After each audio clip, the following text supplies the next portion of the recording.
Seorang muslim harus melaksanakan ajaran agamanya dengan benar berdasarkan Al-Quran dan hadis. Bagi seorang muslim tidaklah cukup hanya dengan menyatakan keislamannya saja tanpa berusaha untuk memahami Islam dan mengamalkannya. Keislaman seorang muslim harus dibuktikan dengan perbuatan nyata dalam kehidupan sehari-hari. Oleh karena itu, solusi untuk memahami Islam adalah dengan menuntut ilmu. Semangat menuntut ilmu ini harus terus digelorakan dalam kehidupan sehari-hari karena semua aspek kehidupan manusia membutuhkan ilmu pengetahuan yang memadai. Seseorang yang akan memasak tentu butuh bahan-bahan makanan.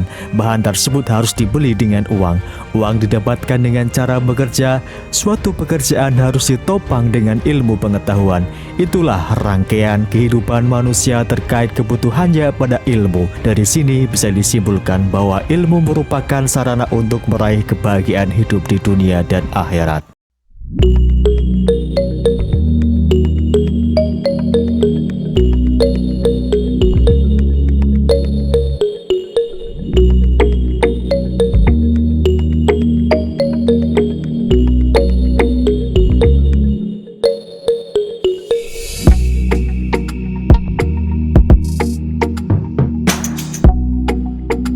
Sahabat Ritek Media, sahabat yang kami cintai. Pengertian menuntut ilmu menurut Kamus Besar Bahasa Indonesia KBBI, kata ilmu diartikan pengetahuan tentang suatu bidang yang disusun secara bersistem menurut metode tertentu yang dapat digunakan untuk menerangkan gejala tertentu di bidang pengetahuan atau kepandaian tentang soal duniawi, akhirat, lahir, batin, dan sebagainya. Kata ilmu itu sendiri berasal dari bahasa Arab yang berasal dari kata alima ya'lamu ilman.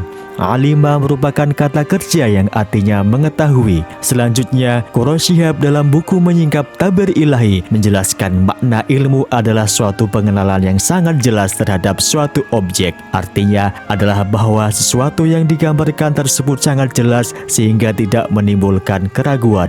Sebagian ulama menjelaskan bahwa ilmu secara istilah adalah makrifat atau pengetahuan sebagai lawan dari al-jahl, ketidaktahuan. Menurut ulama lainnya, ilmu itu lebih jelas dari apa yang diketahui tentang segala sesuatunya. Ilmu yang dimaksud adalah ilmu syar'i, yaitu ilmu yang diturunkan oleh Allah Subhanahu wa Ta'ala kepada Rasul-Nya yang berupa keterangan dan petunjuk. Ilmu syar'i dan non-syar'i yang berbasis alam jagat raya dan fenomena sosial juga wajib dipelajari sehingga tidak terjadi dikotomi.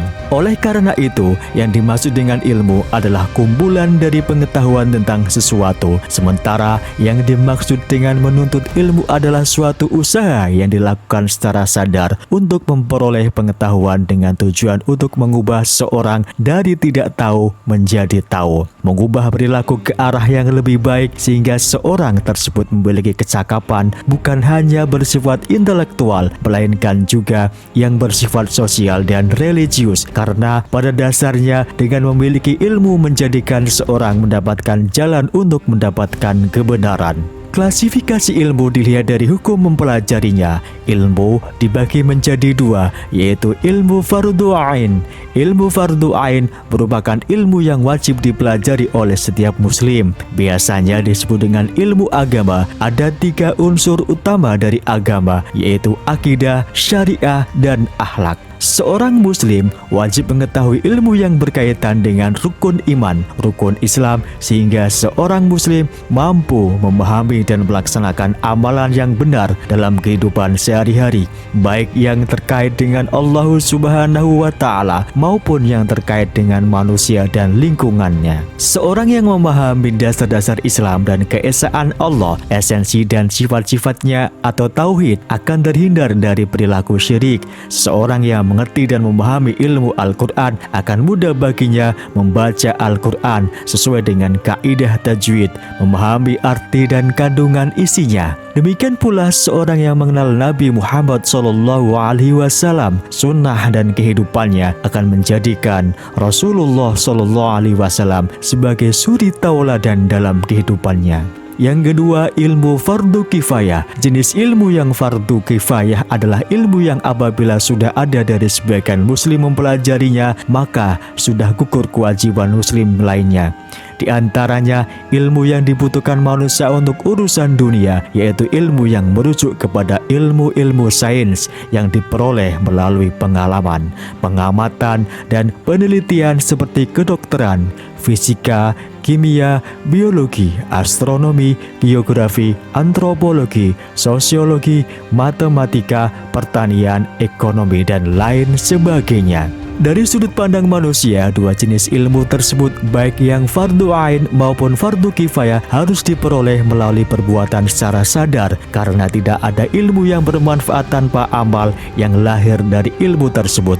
Tidak ada amal yang bermakna tanpa ilmu. Ilmu-ilmu yang bersifat fardu ain menjadi dasar dan azas utama untuk ilmu-ilmu yang bersifat fardu kifayah. Karena tugas ilmu-ilmu yang bersifat fardu ain adalah menuntun manusia yang menuntut ilmu yang bersifat fardu kifayah agar tetap menjadi seorang muslim yang baik. Yang ketiga, keutamaan dan kemuliaan ilmu menjadikan manusia memiliki keunggulan dari makhluk lainnya. Manusia oleh Allah Subhanahu wa Ta'ala diberi tugas untuk menjadi khalifah di muka bumi. Dengan ilmu yang dimiliki, manusia unggul dibandingkan dengan makhluk-makhluk lain, sehingga manusia mampu menjalankan fungsi kekhalifahannya dengan baik dan benar. Hal tersebut tercermin dari kisah kejadian manusia pertama dalam Al-Quran, surat Al-Baqarah ayat 31 sampai dengan 32 yang berbunyi, wa'allama Adamal asma'a kullaha summa 'aradahum 'alal malaikati faqala anbi'uni bi asma'i haula'i in kuntum shadiqin. Qalu subhanaka la ilma lana illa ma 'allamtana innaka antal alimul hakim. Dan dia ajarkan kepada Adam nama-nama benda semuanya. Kemudian dia perlihatkan kepada para malaikat seraya berfirman, sebutkan kepadaku nama semua benda ini. Jika kamu yang benar, mereka menjawab, maha suci engkau, tidak ada yang kami ketahui selain apa yang telah engkau ajarkan kepada kami. Sungguh engkaulah yang maha mengetahui, maha bijaksana. Keutamaan dan kemuliaan ilmu yang kedua, mengangkat derajat seorang manusia. Ilmu dapat mengangkat pemiliknya menjadi orang yang terhormat dan memiliki kedudukan. Semua itu dapat disaksikan dalam kehidupan sehari-hari. Bagaimana kehidupan seorang yang memiliki ilmu akan berbeda dengan orang yang tidak memiliki ilmu. Hidupnya akan lebih sejahtera secara materi. Allah Subhanahu wa Ta'ala mengabarkan bahwa ilmu mampu mengangkat derajat seorang dalam Quran surat Al-Mujadalah ayat 11 yang berbunyi, Ya ayyuhalladzina amanu idza qila lakum tafassahu fil majalisi fafsahu yafsahillahu lakum wa idza qila suzu fanshuzu yarfa'illahu alladzina amanu minkum walladzina utul ilma darajat wallahu bima ta'maluna khabir. Wahai orang-orang yang beriman, apabila dikatakan kepadamu, berilah kelapangan di dalam majelis-majelis, maka lapangkanlah, niscaya Allah akan memberi kelapangan untukmu. Dan apabila dikatakan berdirilah kamu, maka berdirilah, niscaya Allah akan mengangkat derajat orang-orang yang beriman di antaramu dan orang-orang yang diberi ilmu beberapa derajat, dan Allah maha teliti apa yang kamu kerjakan. Keutamaan ilmu yang ketiga, warisan para nabi. Para nabi merupakan orang-orang mulia yang dipilih oleh Allah Subhanahu wa Ta'ala. Dengan ilmu yang dimilikinya, mereka mengajarkan kebenaran kepada manusia. Oleh karena itu, orang yang menuntut ilmu dalam rangka mendekatkan diri kepada Allah Subhanahu wa Ta'ala tepatlah dikatakan sebagai para pewaris, yaitu para ulama. Rasulullah Shallallahu alaihi wasallam bersabda dalam sebuah hadis, An Abi Darda'i radhiyallahu anhu, qala Rasulullah sallallahu alaihi wasallam, innal ulama'a warasatul anbiya wa innal anbiya'a lam yuwarrisu dinaran wala dirhaman innama warrisul ilma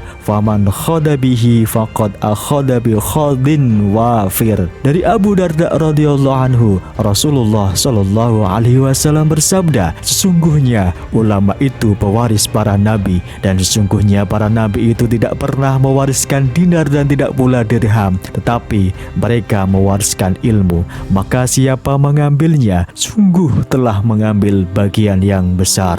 Keutamaan ilmu yang keempat, ilmu adalah imamnya amal. Sesungguhnya ilmu adalah imamnya amal, karena setiap perbuatan yang dilakukan oleh seorang harus berpedoman kepada ilmu. Hal itu berarti bahwa setiap orang yang melakukan aktivitas dalam keseharian apapun bentuknya harus mengetahui ilmunya terlebih dahulu agar terhindar dari kesalahan dan nilai ibadahnya kepada Allah Subhanahu wa Ta'ala tidak tertolak. Yang keempat, dalil perintah menuntut ilmu. Agama Islam merupakan agama yang sangat memperhatikan masalah ilmu. Ini dapat dibuktikan dengan banyaknya teks-teks dalil yang berasal baik dari Al-Quran maupun hadis tentang hal tersebut.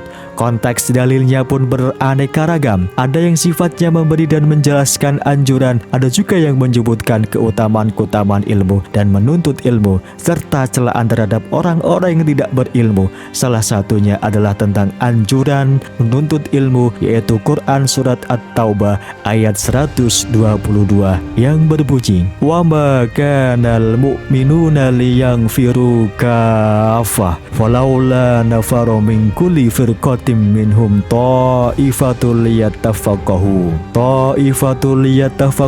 fid dini wal yundiru qaumahum idza raja'u ilaihim la'allahum yahdharun." Artinya, dan tidak sepatutnya orang-orang mukmin itu semuanya pergi ke medan perang. Mengapa sebagian dari setiap golongan di antara mereka tidak pergi untuk memperdalam pengetahuan agama mereka dan untuk memberi peringatan kepada kaumnya apabila mereka telah kembali agar mereka dapat menjaga dirinya? Dalam buku Al-Quran dan Tafsir Kementerian Agama RI dijelaskan bahwa Allah Subhanahu wa Ta'ala menyatakan bahwa tidak semua orang beriman harus ikut berperang apabila perang tersebut dapat dilakukan oleh sebagian umat Islam. Dengan demikian, dalam kehidupan masyarakat harus ada pembagian tugas. Sebagian umat Islam berangkat berperang dan sebagian lagi belajar mencari ilmu serta mendalami ilmu agama. Ini dilakukan agar ajaran Islam dapat dipahami turun-temurun kepada umat Islam yang lain, sehingga kecerdasan umat Islam tetap terjaga dan dapat ditingkatkan. Hal itu berarti bahwa orang yang berjuang mencari ilmu sama nilainya dengan orang yang berjuang di medan pertempuran. Mereka sama-sama berjihad walaupun dalam bidang dan cara yang berbeda.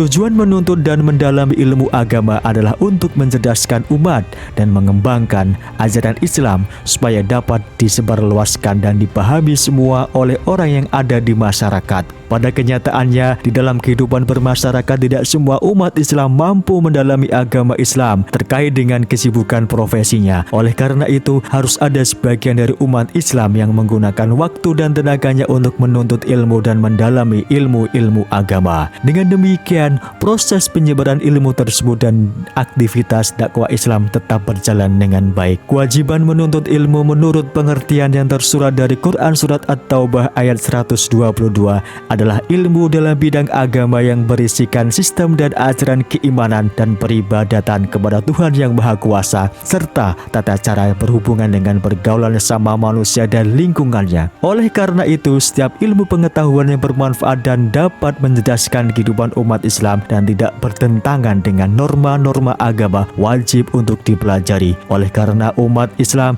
ditunjuk oleh Allah Subhanahu wa Ta'ala sebagai khalifah di muka bumi, maka Allah Subhanahu wa Ta'ala memerintahkan untuk memakmurkannya dan menciptakan kehidupan yang baik. Ilmu pengetahuan merupakan sarana untuk mencapai tujuan tersebut. Dari penjelasan di atas dapat diambil suatu pengertian bahwa setiap orang mukmin dalam bidang ilmu pengetahuan memiliki 3 macam kewajiban, yaitu yang pertama, menuntut ilmu, 2, mengamalkannya dan mengajarkannya kepada orang lain. Yang kelima, etika dalam menuntut ilmu. Supaya proses dalam menuntut ilmu dapat berjalan dengan baik dan ilmu yang bermanfaat dan mampu mengantarkan menjadi orang yang sukses di dunia dan selamat di akhirat kelak. Beberapa hal harus diperhatikan ketika menuntut ilmu, antara lain sebagai berikut. Yang pertama, meluruskan niat. Dalam ajaran Islam, segala sesuatu yang bernilai ibadah itu tergantung dari niat dan tujuannya. Oleh karena itu, ketulusan niat bagi orang yang menuntut ilmu ilmu sangat ditekankan agar dengan niat yang ikhlas tersebut mampu mengantarkan orang tersebut berhasil dan sukses dalam menjalani kehidupannya kelak. Adapun niat yang harus dimiliki para penuntut ilmu adalah: 1. Dalam rangka melaksanakan perintah Allah Subhanahu wa taala dan Rasulullah Shallallahu alaihi wasallam. Yang kedua, untuk menghilangkan kebodohan pada diri sendiri dan kebodohan orang lain. Yang ketiga, mempersiapkan diri untuk masa depan yang lebih cerah dan terarah. Dan yang keempat, menjadikan bekal untuk kehidupan di akhirat agar dapat selamat dan mendapat husnul khotimah. Yang kedua, etika dalam menuntut ilmu adalah bersikap hormat terhadap guru. Setiap penuntut ilmu wajib memiliki rasa hormat terhadap guru. Guru merupakan seseorang yang memberikan ilmu yang dengan ilmunya ia menjadikan orang tersebut menjadi mulia, baik di kehidupan dunia maupun di akhirat. Salah satu cara untuk menghormati guru adalah dengan bersikap sopan dan santun serta memuliakannya, baik ketika masih hidup maupun sudah meninggal dunia. Etika dalam menuntut ilmu yang ketiga adalah awali dan akhiri ketika menuntut ilmu dengan berdoa kepada Allah Subhanahu wa taala. Salah satu doa untuk memulai proses menuntut ilmu adalah: Rabbi zidni ilman warzuqni fahman waj'alni minas sholihin. Artinya, ya Allah, tambahkanlah aku ilmu serta berilah aku karunia untuk dapat memahaminya, dan jadikanlah aku termasuk golongan orang-orang yang saleh. Yang keenam, kiat-kiat dalam menuntut ilmu. Proses menuntut ilmu merupakan suatu aktivitas yang dilakukan oleh seorang dalam memperoleh pengetahuan. Agar memperoleh kemudahan, perlu diperhatikan hal-hal berikut. Yang pertama, penuhi etika dalam menuntut ilmu.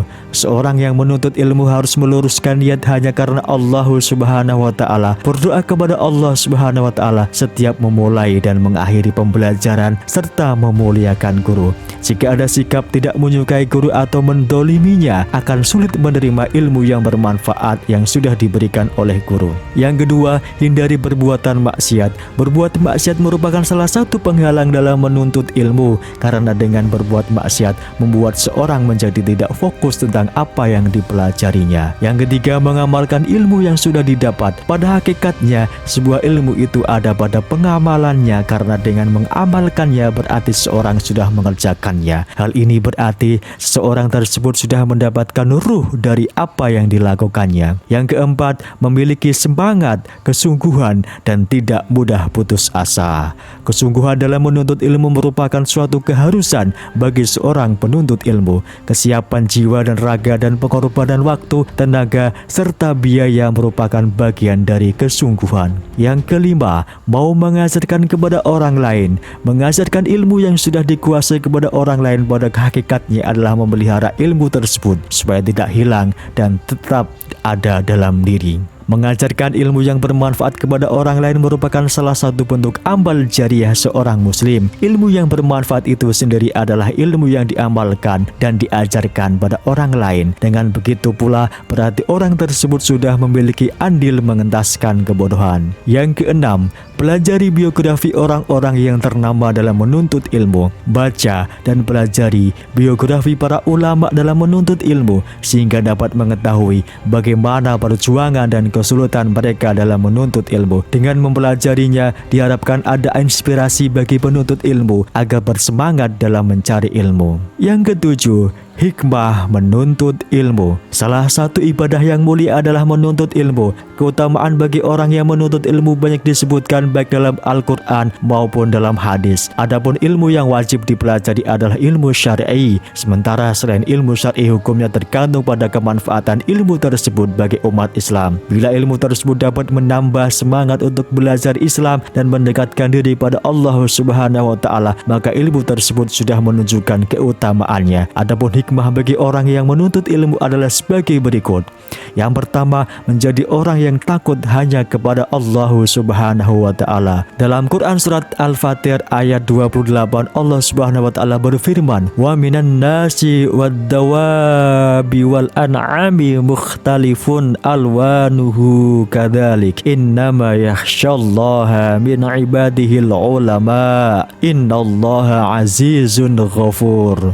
Dan demikian pula di antara manusia, makhluk bergerak yang bernyawa dan hewan-hewan ternak ada yang bermacam-macam warnanya dan jenisnya. Di antara hamba-hamba Allah yang takut kepadanya hanyalah para ulama. Sungguh Allah Maha Perkasa, Maha Pengampun. Yang kedua, memudahkan jalannya menuju surga, mendapat ridho malaikat, mendapatkan permintaan ampun dari seluruh makhluk bumi, dan menjadi pewaris para nabi. Yang ketiga, pahala ilmu yang diajarkan akan tetap mengalir walaupun pemiliknya telah meninggal dunia. Sebagaimana hadis Nabi berikut ini, An Abi Hurairah radhiyallahu anhu anna Rasulullah sallallahu alaihi wasallam qala idza mata ibnu adam qata'a amaluhu illa min salas shadaqatin jariyatin aw ilman yuntafa'u bihi aw waladin sholihi yad'ulah. Artinya dari sahabat Abu Hurairah radhiyallahu anhu dari Rasulullah sallallahu alaihi wasallam bersabda, apabila ada manusia meninggal dunia maka terputuslah amalnya kecuali amal dari tiga ini: sedekah jariyah, ilmu yang bermanfaat, dan anak yang saleh yang mendoakannya. Hadis riwayat Imam Muslim. Hadis tersebut merupakan dalil terkuat tentang keutamaan dan kemuliaan ilmu serta besarnya buah ilmu. Sesungguhnya pahala ilmu tetap diterima oleh orang yang bersangkutan selama ilmunya diamalkan oleh orang lain walaupun ia sudah wafat. Bahkan seakan-akan orang tersebut masih hidup dengan amal salehnya. Nah, Sobat Media Islam, demikianlah uraian tentang senang menuntut ilmu dan mengamalkannya. Semoga kita menjadi golongan orang-orang yang senantiasa menyukai ilmu dan selanjutnya bisa mengajarkannya kepada orang lain. Terima kasih sudah menonton video ini sampai habis. Jangan lupa like, subscribe, dan share jika video ini bermanfaat. Sampai jumpa di kesempatan penjelasan materi yang lainnya. Akhir kalam, wassalamualaikum warahmatullahi wabarakatuh.